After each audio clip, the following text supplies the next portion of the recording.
Every passage is different, especially when you get into the 500+ mile range. Even when you set out with a great forecast for what should be smooth sailing, something always seems to come up. On the other hand, we knew going in the 600 miles from Singapore to Thailand was going to be a slog. Hot, current mostly against, and any wind that came up would be on our nose. Now, did we think our bedroom would get flooded, or we'd come within spitting distance of a massive cargo ship? No, but that's what makes passages exciting, or at the very least entertaining. Ah, you gotta love boat life.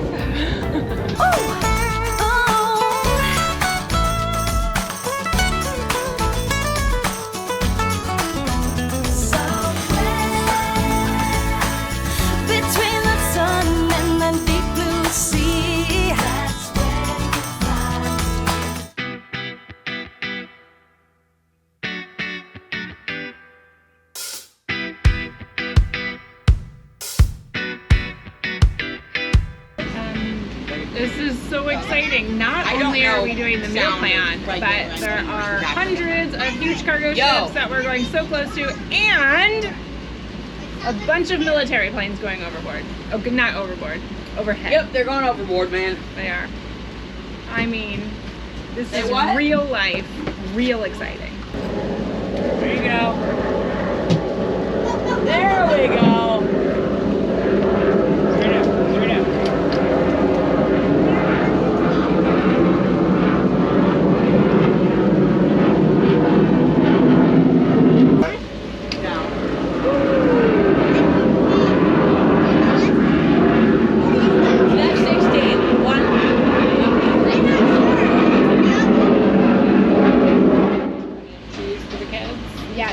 There just won't be enough macaroni and cheese forever.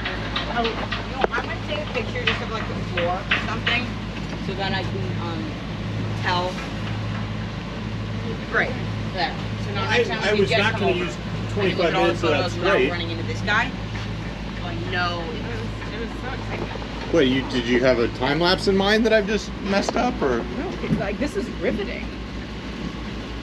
All right, so go back to where you were, yeah. To see. This is critical stuff, Nate.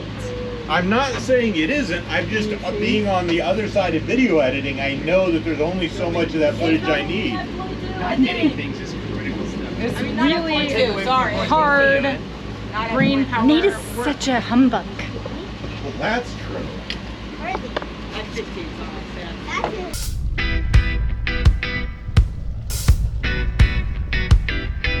It is like 4:15 in the morning, first night on our passage from Singapore to Phuket. We are sailing or motoring through the Malacca Strait, and woo, night passages have been a doozy lately. A storm cell just passed over us. It was pretty intense, lots of lightning and high winds, but very short-lived. But it has kicked up a lot of rough waves. The sea state right now is very, very uncomfortable.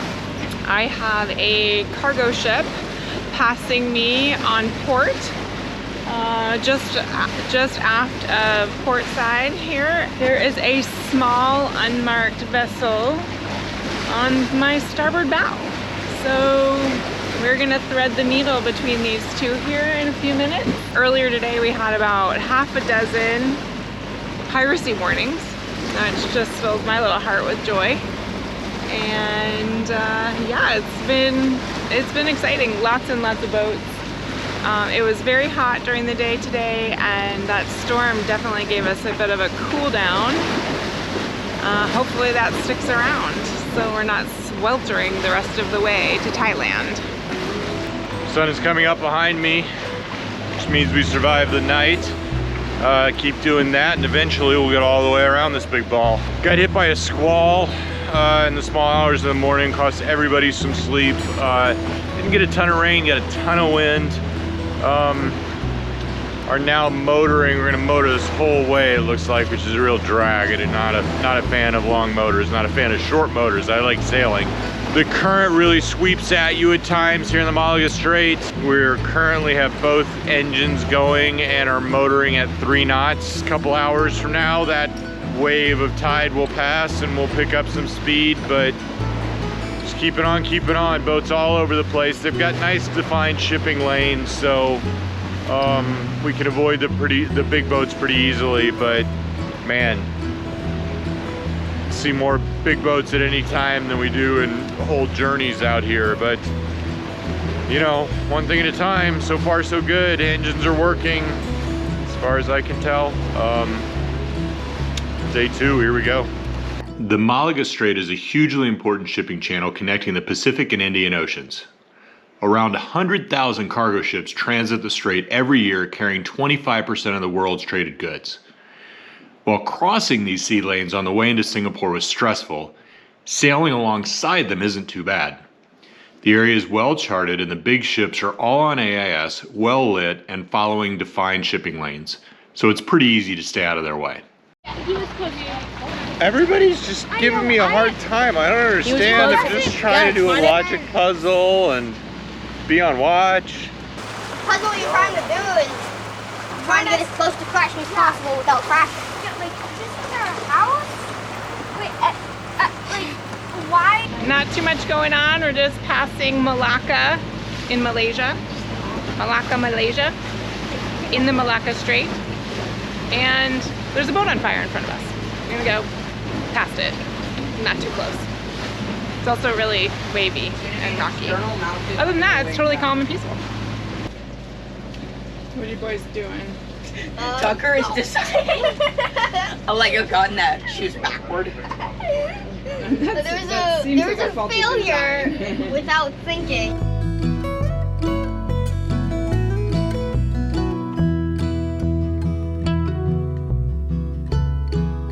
It is 3:45 in the morning on night 2 of our passage, and the Malacca Strait is just beating us up. We have steep little waves. It's nothing but constant hobby horsing, constant seesawing over these waves.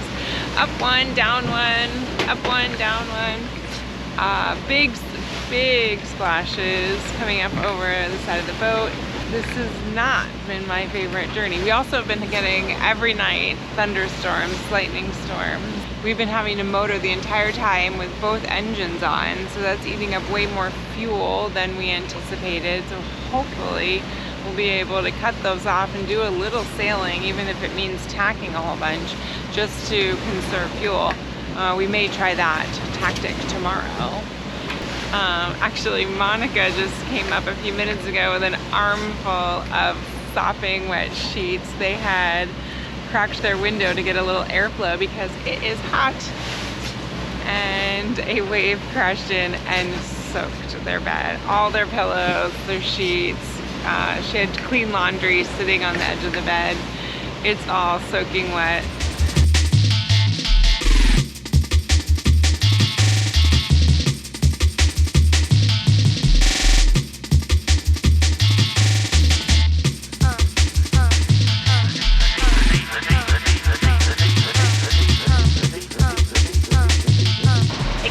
Bumpy last night, and so the bows dipped and our hatch was just open a little bit, but now these can be wrung out, and yes, that's our sleeping sheets.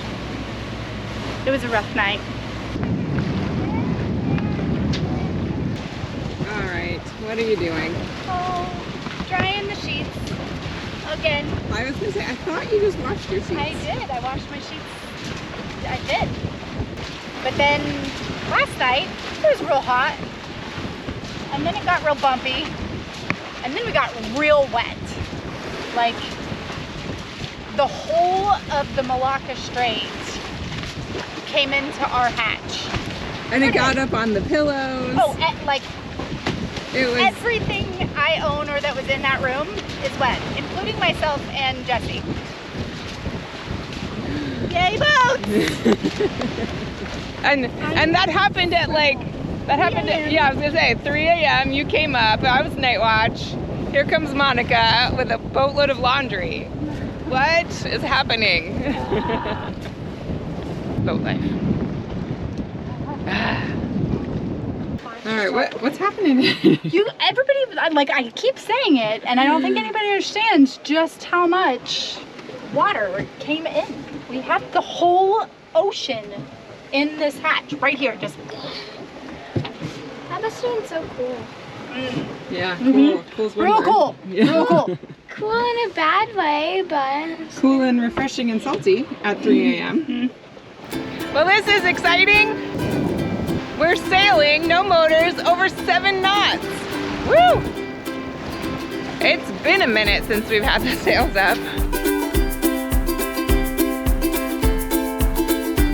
The sound of the water lapping against the hulls, the gentle breeze, the quietness, it is awesome.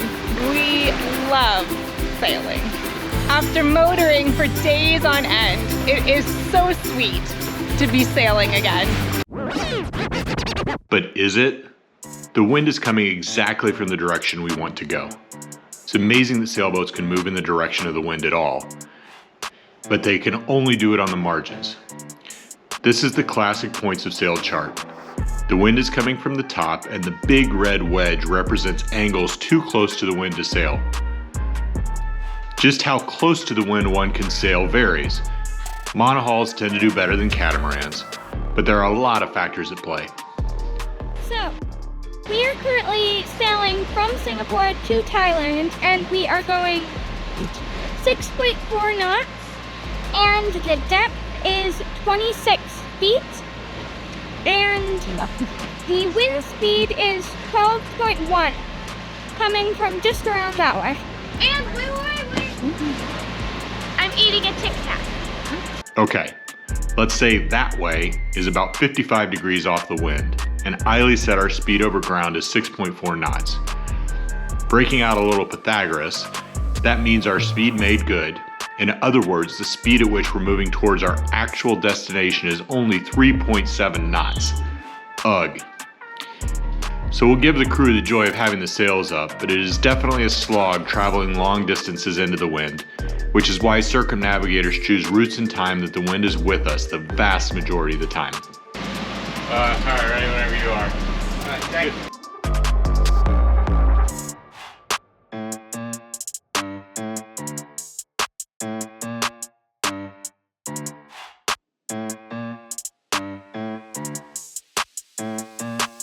A successful tack.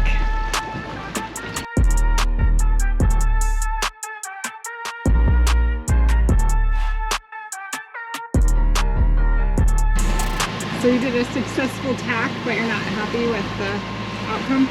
I mean, I know we didn't literally just turn around to do a 180, but it kind of feels that way. Kind of close to it. Yeah. Well, why can't you just point the boat in the direction you want to go? She doesn't want to point any higher. Now, this is relative to where we're pointing on the wind. This is great. It just feels like we must have been able to point higher on the last one. Yeah, we can try and tack again. Let's try to do that. And let's see what happens.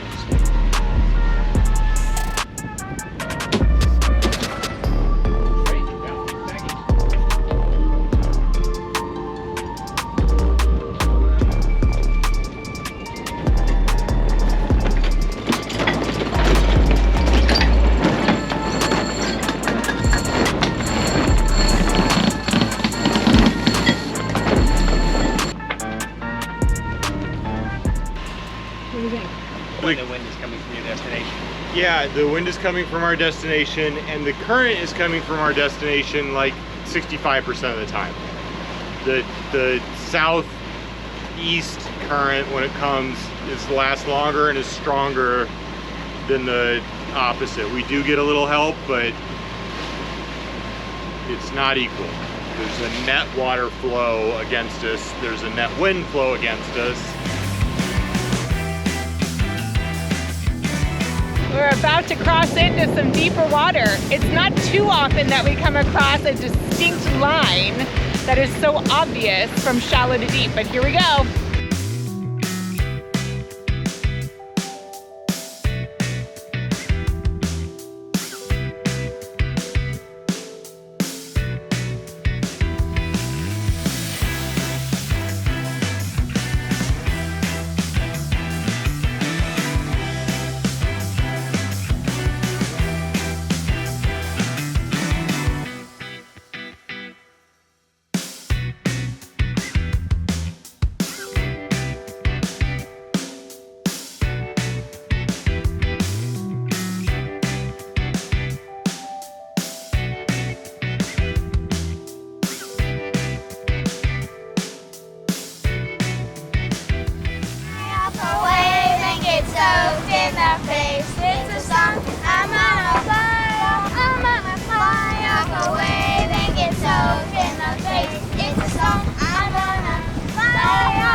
Join us next week as we arrive in Thailand and get rewarded for our sailing efforts with a little bit of paradise.